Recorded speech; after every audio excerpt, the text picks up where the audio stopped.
वंदे वंदे वंदे छत्रपति शिवाजी महाराज की, संभाजी महाराज के, संत सेवालाल महाराज के, संत सेवालाल महाराज के, जगदम्बा अम्बा मैया की, अम्बा मैया की। मंच पर उपस्थित बंजारा समुदाय के धर्मगुरु और जिन्हें अभी अभी महाराष्ट्र की विधान परिषद के लिए जिनका मनोनयन हुआ है, ऐसे संत बाबू सिंह महाराज जी, मंच पर उपस्थित पोहरा देवी के श्री महंत कबीरदास महाराज जी, लिमाना पीठ आदिलाबाद के महंत राम सिंह महाराज जी, पोहरा देवी के महंत सुनील महाराज जी, महंत जितेंद्र महाराज जी, महंत यशवंत महाराज जी, चैतन्य आश्रम के श्री महंत श्याम चैतन्य महाराज जी, महंत सुरेश महाराज जी, राजगढ़ आश्रम से राय सिंह महाराज जी, भारतीय जनता पार्टी के वासिन के जिला के अध्यक्ष श्री राजू राजे पाटिल जी, एनसीपी के जिलाध्यक्ष चंद्रकांत ठाकरे जी, माजी विधायक लखन मलिक जी, विजय जाधव जी, भारतीय जनता पार्टी और महायुति गठबंधन के प्रत्याशी सईताई ढाके जी, वासीन विधानसभा क्षेत्र से उम्मीदवार श्याम जी खोड़े जी और उपस्थित सभी मेरे बहनों और भाइयों, ये मेरा सौभाग्य है कि इस क्षेत्र की काशी कही जाने वाली बंजारा समुदाय के पवित्र स्थल संत सेवालाल महाराज, संत रामराव महाराज, संत बामनलाल महाराज की साधना की पवित्र भूमि और जहां पे साक्षात जगत जननी मां भगवती अम्बा ने दर्शन दिया, इस पावन धरा को मुझे आज नमन करने का अवसर प्राप्त हुआ है। जगत जननी मां भगवती अम्बा और इन पूज्य संतों के श्री चरणों का नमन करते हुए आप सबका मैं अभिनंदन करता हूं, स्वागत करता हूं। जय सेवालाल महाराज। बहनों भाइयों, इसे मैं एक सुखद संजोग मानता हूं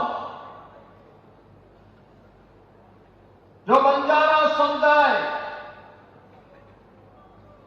कभी अपने अस्तित्व के लिए जूझ रहा था, आज उस बंजारा समुदाय को प्रधानमंत्री मोदी जी के मार्गदर्शन में सत्ता की, शासन की मुख्य धारा के साथ जोड़ करके बाबू सिंह महाराज को एमएलसी के रूप में भेजने का काम भारतीय जनता पार्टी की सरकार ने किया है।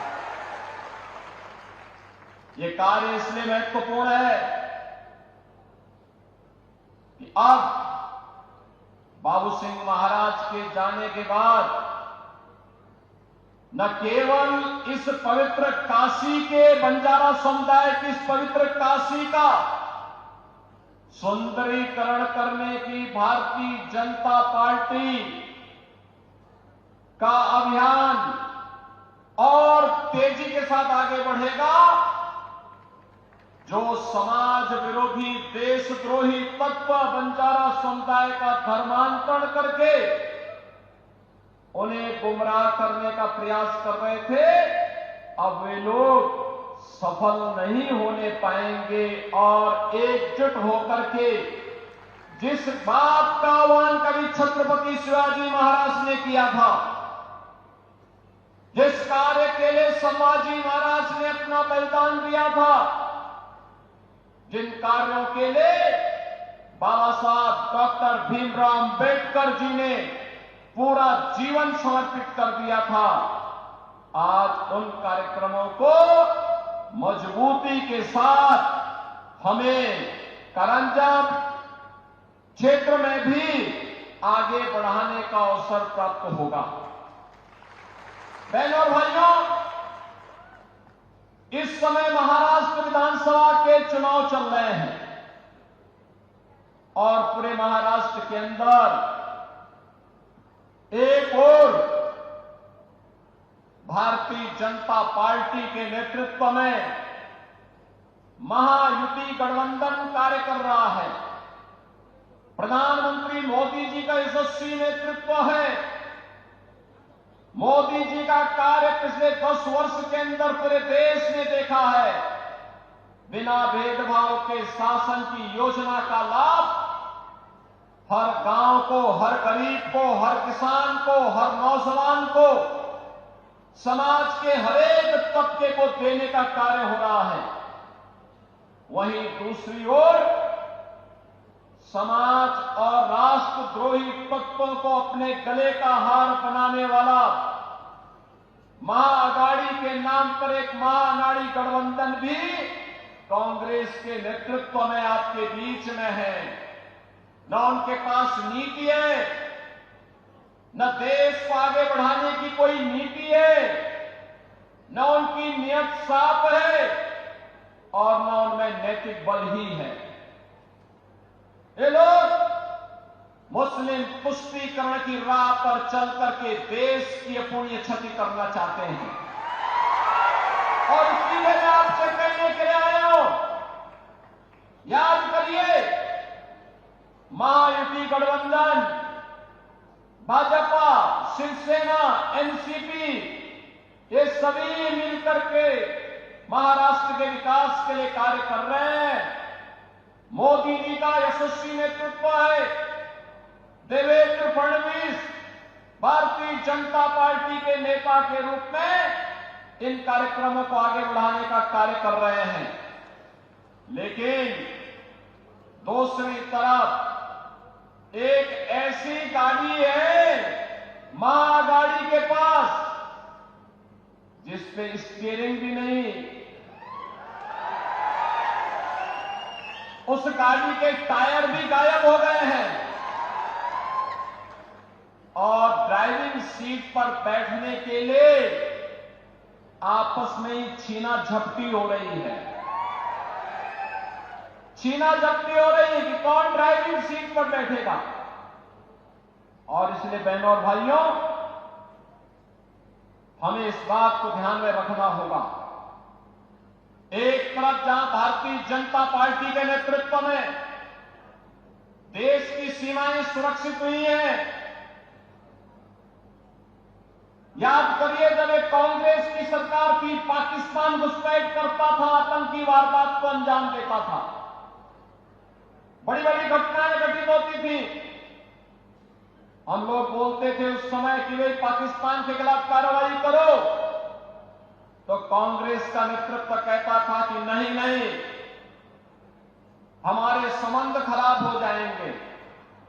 बहनों और भाइयों, आज आप देखते होंगे पाकिस्तान भारत की सीमा का अतिक्रमण नहीं कर सकता, आतंकवादियों को भारत की सीमा में घुसपैठ करने के लिए प्रश्रय देने का दुस्साहस नहीं कर सकता। अगर करेगा तो फिर खामियाजा भी भुगतेगा। ये नया भारत है, ये नया भारत है। छेड़ता नहीं है, लेकिन कोई छेड़ता है तो छोड़ता भी नहीं है। सीमाओं की सुरक्षा करना जानता है, अपनी जनता की सुरक्षा करना जानता है। ये नया भारत है। अपमान नहीं सहता। ये नया भारत है। इंफ्रास्ट्रक्चर के बड़े बड़े कार्य हो रहे हैं, हाईवे, रेलवे। यहां पर हमने देखा कितना भव्य स्थल बन रहा है। संत सेवालाल महाराज की पावन समाधि स्थली, संत रामराव महाराज की समाधि स्थली, संत बामनलाल महाराज की साधना स्थली कितनी पवित्र और कितना भव्य रूप ले रहा है। ये भारतीय जनता पार्टी की विरासत के प्रति सम्मान का भाव है। बहनों और भाइयों, ऐसे ही हाईवे बन रहे हैं, railway, metro, rapid rail, IIT, IIM, AIIMS, one district one medical college, हर घर नल की योजना, गांव गांव की बेहतरीन कनेक्टिविटी।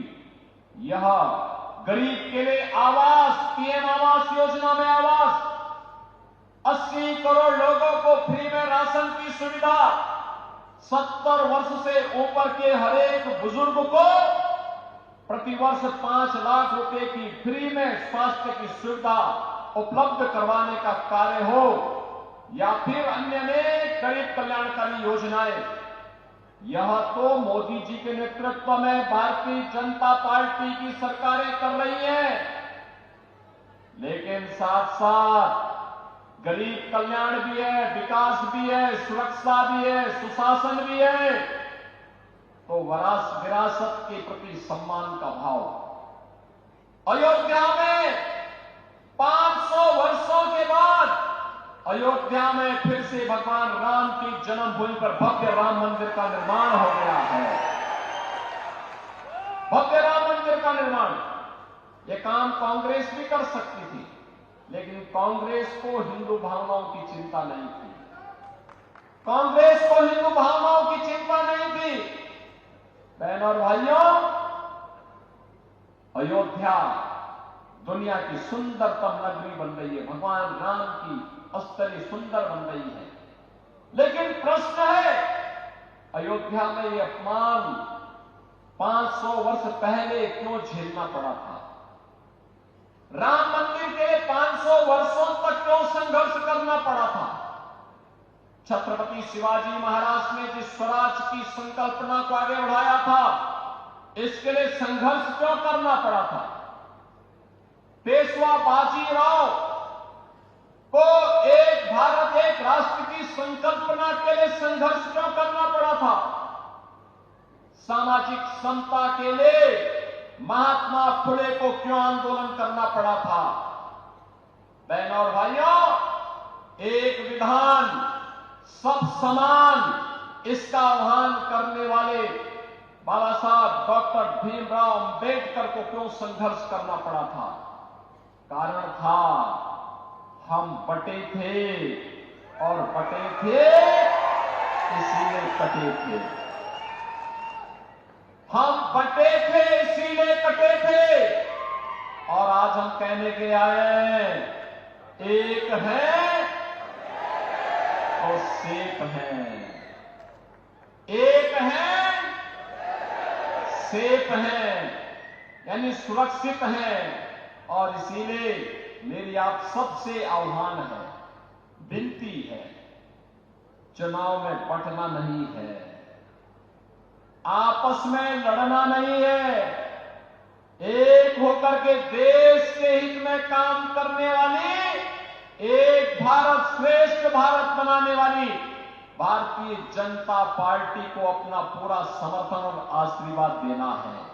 आप देंगे? सभी लोग सहमत हैं?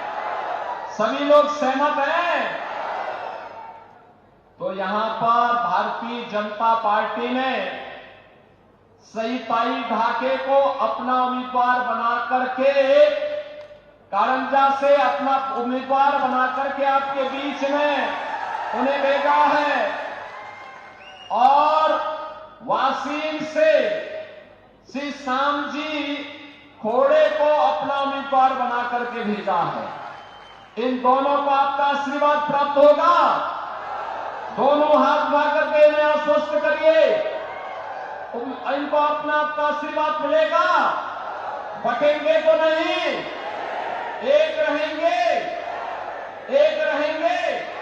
तो मेरे साथ बोलेंगे, भारत माता की, भारत माता की, भारत माता की, संत सेवालाल महाराज की, संत सेवालाल महाराज की जय श्री राम, जय जय श्री राम।